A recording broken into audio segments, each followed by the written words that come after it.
Oh, hello, this is Tak Chung from Walk with Tak. Welcome to my YouTube channel. If you enjoyed this video, please like, subscribe, and share.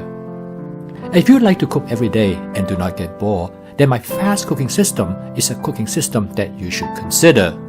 With templates-based cooking, you can cook any dishes without recipes. Consequently, you can tailor a dish like this fried rice exactly how you like it. In this video, I'm going to demonstrate how I'm going to create this perfect fried rice based on my preference and availabilities. After I heat up the wok, I add 3 tablespoons of canola oil to my Cucina 14-inch stainless steel wok. I heat up the oil to its smoking point, which takes about 30 to 45 seconds. As soon as the oil starts to smoke gently, I turn down the heat. I let it smoke for another 15 seconds. This is a time when I season the wok. I call this the spot seasoning method. The first step in cooking this fried rice is to scramble 3 eggs. I'm going to cook the egg first because I want the egg to be well cooked. And I want them to be in relatively large chunks so I can taste them. The egg should not stick to the wok at all. If it does, it means that your wok is not seasoned enough. And by taking an extra 10 to 20 seconds, the spot seasoning does an excellent job. There are many different ways to cook eggs for the fried rice. Some people like the egg to be relatively soft, but I like my egg hard. And this is the reason that I cook the egg first. Also, I do not scramble the egg into tiny pieces because I like that texture in the fried rice. Stir-frying the egg first has a distinct advantage. It actually prevents the rice from sticking to the wok. I'm going to use about 2 cups of rice. This is jasmine rice. When I cook the rice, I use 1 cup of rice to 1 1/4 cup of water. I like my rice on the relatively dry side, and that is particularly important if you want to make a good fried rice. I then leave the rice in the refrigerator, usually for about several days. This will dry out the rice. As you can see here, the rice are formed in big chunks. I use a kitchen gadget known as hamburger meat chopper to break up the rice, and it does a really good job. I first found my friend Sandy using something like this to break up hamburger meat when she makes chilies. It immediately occurred to me that this would be great for breaking up rice when you make fried rice. Before that, I break up the rice with the wok spatula, and it usually makes quite a big mess. Now here it is very important that you want to break up the rice as much as possible. Because with a good fried rice, you want the rice kernel individual and separate from each other. By this point, I check the heat of my stove. I turn it down to medium so that I will not burn the rice. I also add a bit more oil. If there is not enough oil, the fried rice tends to get burned. After breaking up the rice sufficiently, I next switch to my wok spatula. When it comes to stir-frying, the wok spatula is more efficient. With a 14-inch wok, the amount of rice in the wok is just about right. This will keep the temperature of the rice sufficiently high in the Maillard reaction temperature range. This is the reason I prefer a 14-inch wok over a 12-inch wok. At this point, I kept a close eye on the heat capacity of the burner. I want there to be enough heat to maintain the temperature for the Maillard reaction to occur. At the same time, I do not want to have too much heat that causes the rice to burn.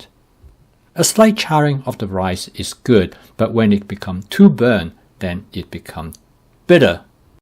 By stir-frying the content in the wok consistently, you will ensure all the ingredients are cooked evenly.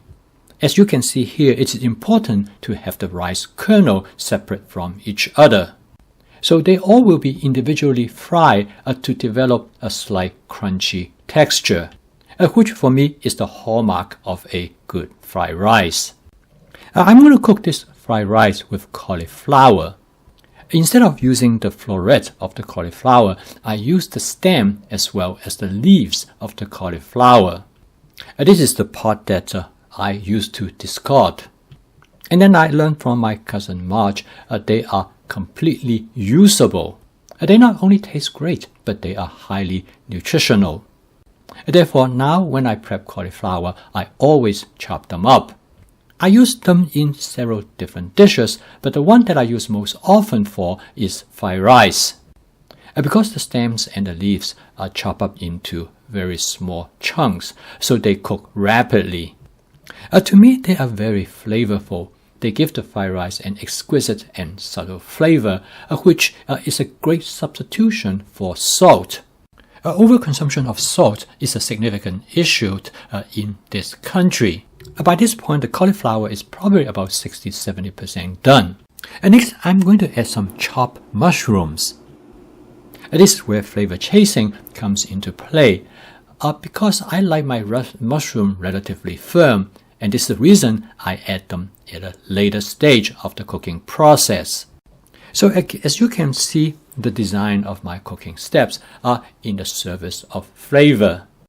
By adding individual food ingredients at different cooking stage, you can control their flavor by managing the texture.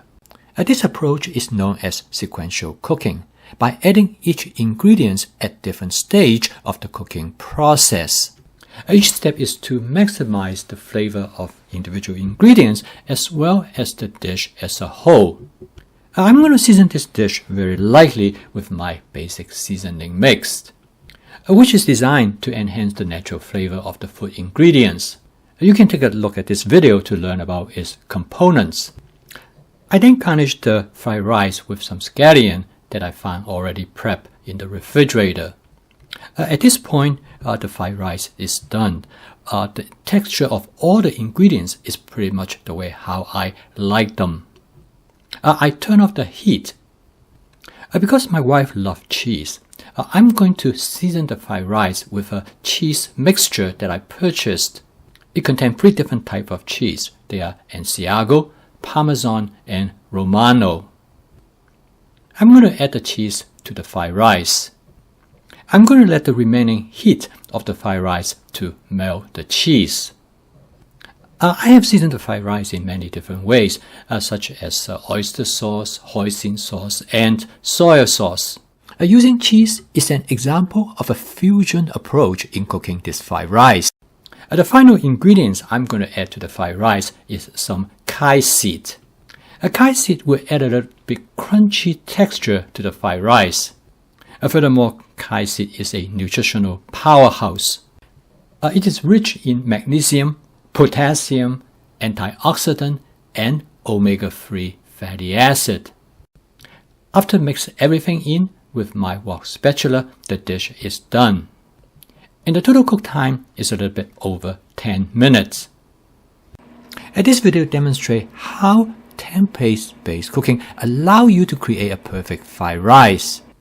It must be optimum in its flavor, which include taste, texture, and aroma. Most people will agree of these 3 characteristics. The texture definitely is most significant. In the fried rice, the texture of the rice turned out to be really important. It must be firm and distinct. One needs to pay attention to several attributes in order to achieve this texture. The first attribute is that the rice should be sufficiently dried. Because if it is red, it will not be able to fry up into this crispy texture. 3 things will determine this texture. First is always use long grain rice.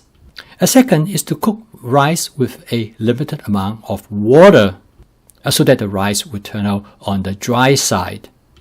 Third is to store the cooked rice in the refrigerator so that it could be dried out further. If you follow these guidelines, your rice will turn out to be great. I post a new video every day to teach my fast cooking system. If you are interested and would like to adopt this cooking system, please subscribe to my YouTube channel. Thank you for watching. I will see you tomorrow.